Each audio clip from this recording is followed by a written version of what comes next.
الله ولي الذين آمنوا يخرجهم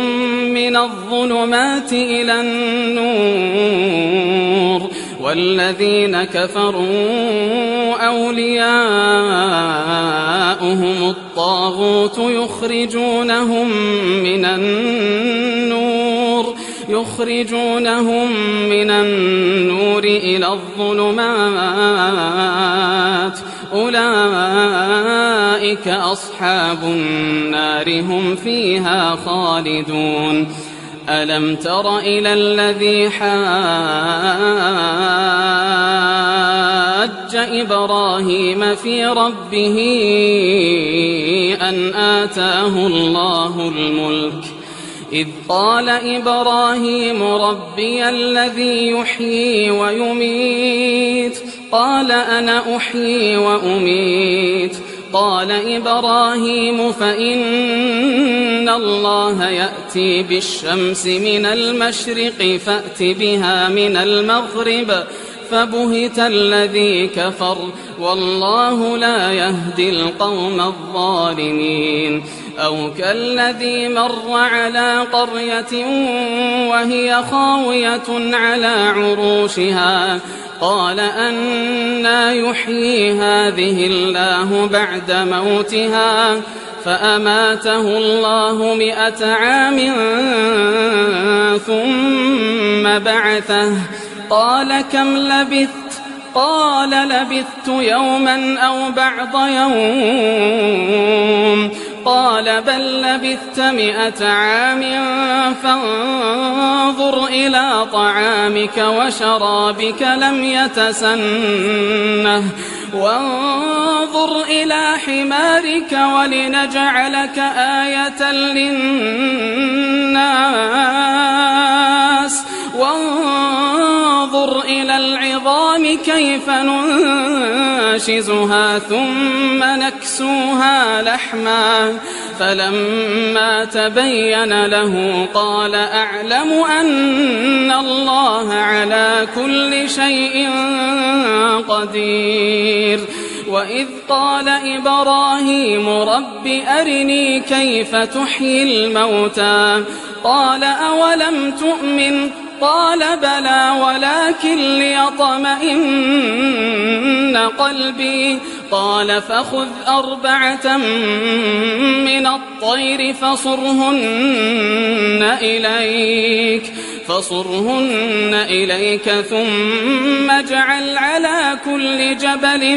منهن جزءا ثم ادعهن يأتينك سعيا واعلم أن الله عزيز حكيم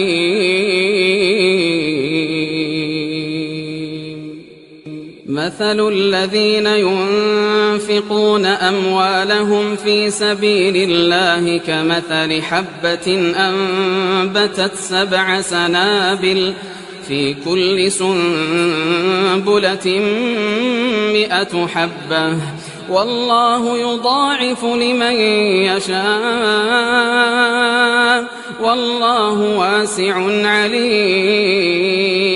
الذين ينفقون أموالهم في سبيل الله ثم لا يتبعون ما أنفقوا منا ولا أذى لهم أجرهم عند ربهم ولا خوف عليهم ولا هم يحزنون قول معروف ومغفرة خير من صدقة يتبعها